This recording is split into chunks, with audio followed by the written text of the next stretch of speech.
ഞാനിങ്ങനെ കുറേ സാമ്പിൾ ഉണ്ട്, ഓരോന്ന് വായിച്ചല്ലേ മിക്കവാറും ഈ ശബ്ദം കേൾക്കുന്ന സഹോദരങ്ങൾ ആ സാധനമൊന്നും കൈകൊണ്ട് പിന്നെ തൊടരുത്. അള്ളാഹിന്റെ കിതാബല്ലാതെ വേറൊന്നും തൊടരുത്. റസൂലുള്ളാഹിന്റെ സുന്നത്തും അഹ്ലുസുന്നത്തി വൽ ജമാഅത്തിന്റെ പണ്ഡിതന്മാരുടെ കിതാബുകളും അല്ലാതെ നമ്മൾ തൊടരുത്.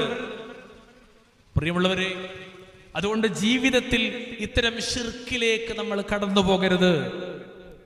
ഈ ശിർക്കിന്റെ പ്രവർത്തനങ്ങൾ നമ്മുടെ ജീവിതത്തിന്റെ ഭാഗമാക്കരുത്. കാരണം എന്തറിയോ? ഒയ് പറയുന്നവൻ അല്ലാഹു മാത്രമാണ് ഒയ് പറയുന്നവൻ. ഇതുവരെ വിശുദ്ധ ഖുർആനിൽ കാണാം, ആലിമിൽ ഗൈബി വശഹാദതി ഫതആലാ അമ്മാ യുശ്രികൂൻ. ദൃശ്യവും അദൃശ്യവും അറിയുന്നവൻ അല്ലാഹുവാണ്. അതിനാൽ അവർ പങ്കു ചേർക്കുന്നതിൽ നിന്നും അവൻ അത്യുന്നതനായിരിക്കുന്നു. അല്ലാഹുവിനല്ലാതെ ദൃശ്യമറിയില്ല, അല്ലാഹുവിനല്ലാതെ അദൃശ്യമറിയില്ല. അല്ലെങ്കിൽ എല്ലാ അർത്ഥത്തിലും ഇത് പൂർണ്ണമായ ദൃശ്യത്തെ പോലെ അദൃശ്യവും അറിയുന്നവൻ അല്ലാഹു മാത്രമാകുന്നു. എത്ര ആയത്താണെന്നറിയോ? എത്ര ആയത്തുകളാണെന്നറിയോ? ഖുൽ ലാ യഅലമു മൻ ഫിസ് സമാവാതി വൽ അർദിൽ ഗൈബി വൽ ഗൈബ ഇല്ലല്ലാഹ്. പറയുക നബിയേ, അല്ലാഹു അല്ലാതെ ആകാശഭൂമികളിലുള്ളവരാരും തന്നെ അദൃശ്യകാര്യങ്ങൾ അറിയില്ല എന്നാണ്. പിന്നെ എങ്ങനെ മുഹീദ്ദീൻ ശൈഖ് അറിയാം? പിന്നെ എങ്ങനെ മുഹീദ്ദീൻ ശൈഖിനെ മനസ്സിലാക്കുക? നമ്മുടെ ആളുകൾ പലപ്പോഴും ഈ ശിർക്കിലേക്ക് ചെന്ന് ചാടുന്നതിൻ്റെ ഒരു കാരണം അറിയും. ഇപ്പോൾ ഈ ശിർക്കിന്റെ വകഭേദങ്ങളിൽപ്പെട്ട ഒന്നാണ് നമ്മുടെ നാടുകളിൽ കണ്ടുവരുന്ന ഒരു ബിദ്അത്ത് കൂടിയായ ഖബർ സിയാറത്ത് എന്ന പുണ്യപ്രവർത്തനത്തിന്റെ മറ പിടിച്ചിട്ട് കാണിക്കുന്ന ആ ഖബറാളിയോടുള്ള തേട്ടം. നമ്മുടെ നാട്ടില് വലിയൊരു സുന്നത്തിന് അട്ടിമറിച്ചു. ഏതാ സുന്നത്ത്? ഖബർ സിയാറത്ത്. ഖബർ സിയാറത്ത് എന്താണ്? ഇസ്ലാമിലെ പുണ്യാണ്, സുന്നത്താണ്, സ്വർഗത്തേക്കുള്ള മാർഗാണ്. സല്ലല്ലാഹു അലൈഹി വസല്ലം അതെങ്ങനെയാ പഠിപ്പിച്ചത്? ഈ മാർഗത്തെ അട്ടിമറിച്ചു. ഞാൻ പറയണെന്ന് വെച്ചാല്, ഈ മറമാടപ്പെട്ട് കിടക്കുന്ന മശായിഖ് എന്താണ് ഈ ചെല്ലുന്നതിന്റെ വിശ്വാസം എന്താണ്? ഈ ശൈഖിനെ കാണും, ഈ ശൈഖിനെ അറിയും, ഈ ശൈഖിന്റെ ആഗ്രഹങ്ങൾ പരിഹരിക്കും. ഇതിലും വലിയ അബദ്ധം വേറെന്താ? അള്ളാഹ് പറയാ അതില്ല എന്നാണ്. ഇസ്ലാം പഠിപ്പിക്കണം അങ്ങനെ സംഭവിക്കൂല എന്നാണ്. അങ്ങനെ സംഭവിക്കൂല. മരിച്ച ആളുകൾ അത് കേൾക്കൂല, കേട്ടാൽ തന്നെ അവർ ഉത്തരം നൽകൂല. വിശുദ്ധ ഖുർആനിലെ വലിയൊരു ആയത്താണ്.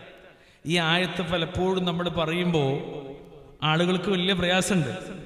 ഈ ആയത്ത് നമ്മൾ പറയുമ്പോൾ ആളുകൾക്ക് വലിയ പ്രയാസം ഉണ്ടാവും. ഏതായത്ത് അറിയോ? ഏതായത്ത്? അള്ളാഹുവിന്റെ ഖുർആനിൽ കാണാം, വിശുദ്ധ ഖുർആനിൽ അല്ലാഹു റബ്ബ് സുബ്ഹാനഹു വ തആല കൃത്യമായി പഠിപ്പിക്കുന്ന കാണാം, ഇൻ തദഊഹും ലാ യസ്മഉ ദുആഅകും വലൗ സമിഉ മസ്തജാബു ലക്കും. നിങ്ങൾ അവരോട് ചോദിച്ചാൽ, നിങ്ങൾ അവരോട് തേടിയാൽ, പ്രാർത്ഥിച്ചാൽ നിങ്ങളുടെ പ്രാർത്ഥന അവർ കേൾക്കൂല, ഇനി കേട്ടാൽ തന്നെ ഉത്തരം നൽകൂല. ഈ ആയത്ത് വിശദീകരിക്കുമ്പോൾ മഹാനായ ഇമാം ഖുർത്തുബി റഹ്മത്തുള്ളാഹി അലൈഹി പറയുന്നത്, ഇൻ തസ്തഗീസു ബിഹിം ബിന്നവാഇബി ലാ യസ്മഊന ദുആഅകും. വിബൽ ഘട്ടങ്ങളിൽ നിങ്ങൾ അവരോട് ഇസ്തിഗാസ ചെയ്താൽ, പ്രാർത്ഥിച്ചാൽ എന്നുള്ളതിന് ഇവിടെ എന്താ അർത്ഥം കൊടുത്ത്? ഇസ്തിഗാസ ചെയ്താൽ. നമ്മുടെ നാട്ടിൽ ഇപ്പോഴും പറയുന്നത് അറിയോ? മൗലവിയെ പ്രാർത്ഥനയല്ല, എന്നത് അർത്ഥനയാണ്, അർത്ഥനയല്ല പ്രാർത്ഥനയല്ല. ഇങ്ങോട്ട് കടന്നിട്ട് ആ ഡിക്ഷണറി കിട്ടുകൊണ്ട് വട്ടം കറക്കും, എന്നിട്ട് അവസാനം ആർക്കും മനസ്സിലായിണ്ടാവില്ല. ഞങ്ങൾ പ്രാർത്ഥിക്കാറില്ല, ഞങ്ങൾ ഇസ്തിഗാസയെ നടത്താറുള്ളൂ. ഇതിപ്പോ എന്ത് കാലം? മാങ്ങന്റെ ചക്കന്റെ കാല? ചക്കന്റെ കാലല്ലേ? ചക്ക വരണ്ടാകണ. നമ്മളിങ്ങനെ ചക്ക പറിച്ചെടുത്തു, നല്ല ചക്ക, നല്ല വരിക്ക ചക്കയാണ്. ലേലം വിളിക്കല്ലോ കേട്ടോ. പണ്ട് എനിക്ക് ഓർമ്മയുണ്ട്, ലേലം വിളിക്കുമ്പോൾ ഈ ഒരു തുടക്കം തന്നെ 500 രൂപ തുടങ്ങും. വരിക്കച്ചക്ക 500 ഒരു വട്ടം. അത് പറയാനല്ല, വരിക്കച്ചക്കയാണ്. എന്താ വരിക്കച്ചക്ക? അപ്പം നമ്മൾ വരിക്കച്ചക്ക അറിഞ്ഞു. ഒരാൾ വന്നിട്ട് പറഞ്ഞു, എന്ത് പ്രാന്താ പറയുന്നത്? പിലാക്കായി ആണ്. പിലാക്കായി, പിലാവും ഉണ്ടാവണ കായ. പിന്നെ ദുആഅല്ല, ഇസ്തിഗാസയാണ്. സുബ്ഹാനല്ലാഹ്. ഇവിടെ ഈ ദുആഇനെ ഇസ്തിഗാസ എന്നാണ് ഉപയോഗിച്ചിട്ടുള്ളത്. ഇൻ തസ്തഗീസു ബിഹിം ബിന്നവാഇബി ലാ യസ്മഊന ദുആഅകും. വീബൽ ഘട്ടങ്ങളിൽ നിങ്ങൾ അവരോട് ഇസ്തിഗാസ ചെയ്താൽ നിങ്ങളുടെ ദുആഇനെ അവർ കേൾക്കൂല. വഹീദി ശൈഖ് കേൾക്കൂല, മമ്പർ തങ്ങൾ കേൾക്കൂല, മരണപ്പെട്ടു പോയി ഒരാൾ കേൾക്കൂല, വലിയ ആളാണെന്ന് പറയുന്ന CM വലിയുള്ള പോലും കേൾക്കൂല, ഏത് ഖബറാളിയും കേൾക്കൂല. ഞാനല്ല, മുഫസ്സിരിങ്ങൾ പഠിപ്പിക്കുകയാണ്, മുഫസ്സിരിങ്ങൾ പഠിപ്പിക്കുകയാണ്. നോക്കൂ നിങ്ങള്, അതുകൊണ്ട് കേൾക്കൂല. അപ്പൊ പിന്നെ നമ്മൾ അവിടെ ചെന്നിട്ട് പറയണത് എന്തറിയോ? ഇയാൾ കേൾക്കും, ഇയാൾ കാണും, ഇയാൾ ഇതൊക്കെ അറിയും എന്ന നിലക്കാണ് ഈ ചോദിക്കണത്. എന്ത് പ്രശ്നങ്ങളുണ്ട്, പരിഹരിച്ചു തരണം, പ്രയാസങ്ങളുണ്ട്, നീക്കിത്തരണം, മുസീബത്തുകളുണ്ട്, തട്ടിമാറ്റണം. ഇസ്ലാം പഠിപ്പിക്കണതോ ഇതൊന്നും അവിടെ ചോദിക്കാൻ പറ്റില്ല, അള്ളാഹിനോടെ ചോദിക്കാൻ പാടുള്ളൂ എന്നാണ്. ഇനി ഇതിന് മുന്നിൽ നിങ്ങൾ മനസ്സിലാക്കേണ്ട ഒരു കാര്യം കൂടിയുണ്ട്. എല്ലാ ബിദ്അത്തും മനുഷ്യനെ കൊണ്ടുപോകുന്നത് ശിർക്കിലേക്കാണ്. അത് പറയാനാണ് ഞാൻ ഇത് പറഞ്ഞത്. ബിദ്അത്തും മനുഷ്യനെ കൊണ്ടുപോകുന്നത് എവിടേക്കാ? പലപ്പോഴും ശിർക്കിലേക്കാണ്. ഉദാഹരണം ഖബർ സിയാറത്ത്.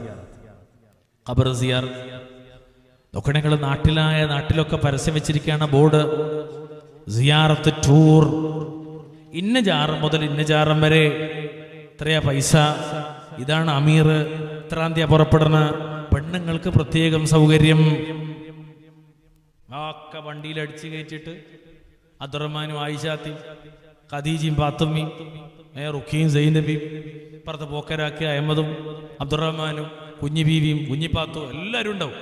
വണ്ടി കുത്തി നിറച്ചിട്ട് സലാത്ത് ചൊല്ലി ഇങ്ങനെ പോവുകയാണ്. എടുക്കാന്നറിയോ? ഇവിടുന്നാണ് തുടങ്ങുകയാണ്. നമ്മളെ കൊട്ടത്ത് കുഞ്ഞിപ്പള്ളി, അത് കഴിഞ്ഞിപ്പുറത്ത് ഔലിയ വള്ളം കിട്ടണ വലിയൊരു 100-150 മക്കാമുകൾ ജാറുണ്ടെന്നൊക്കെ പറഞ്ഞ സ്ഥലമല്ലേ ഇവിടെ?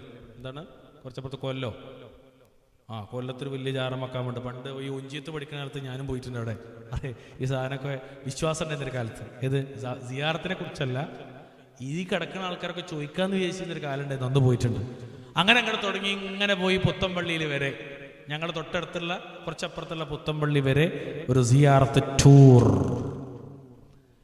സത്യം പറഞ്ഞാൽ ഇതിനൊക്കെ പ്രോത്സാഹനം കൊടുക്കുന്ന ഉസ്താദുമാർക്ക് തന്നെ അറിയാം, ഇത് വരെ പൈസ വഴസൂലാക്കാനുള്ള ഒരു പരിപാടി മാത്രമാണ്. ഞാനും സുന്നിപ്പള്ളിയിലും മദ്രസയിലൊക്കെ പഠിപ്പിച്ച ഒരാളാണ്.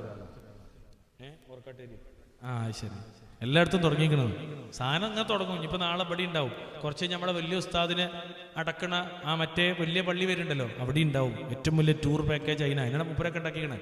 മറ്റൊരു വിഷയം, ആളെ പേരും നമ്മൾ പറയണ്ടല്ലോ. അള്ളാഹു എല്ലാവർക്കും ഹിദായത്ത് കൊടുക്കുമാറാവട്ടെ, അവരെ ഷെറിൽ നിന്ന് അള്ളാഹു ഈ സമുദായത്തെ കാക്കുമാറാകട്ടെ. ഞാൻ പറഞ്ഞു വരുന്നത് വെച്ചാൽ, ഞങ്ങൾ മദ്രസയിൽ പഠിപ്പിക്കുന്ന കാലത്ത് ഒരു അനുഭവം പറയണേ. മദ്രസയിൽ പഠിപ്പിക്കുന്ന കാലത്ത് ഒരാൾ വന്നു. പള്ളിയായിട്ടും മദ്രസയായിട്ടൊന്നും വലിയ സഹകരണമൊന്നുമില്ല. പള്ളിയിൽ വാങ്കട് കൊടുത്താൽ മൂപ്പരാണ്ട് പോകും, വാങ്ക് കൊടുത്താൽ ഇങ്ങോട്ടാ കയറണ്ട്, മൂപ്പര അങ്ങോട്ടാ പോവാ.